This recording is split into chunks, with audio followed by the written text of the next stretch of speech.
तो फ्रेंड्स, ये थे कुछ डिज़ाइनिंग आइडियाज़ अपने फैब्रिक को और अच्छा बनाने के लिए।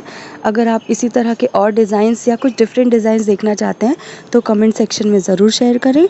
और अगर आपने अभी तक हमारे चैनल को सब्सक्राइब नहीं किया है तो सब्सक्राइब कर लें और इस बेल आइकॉन को भी क्लिक कर दें।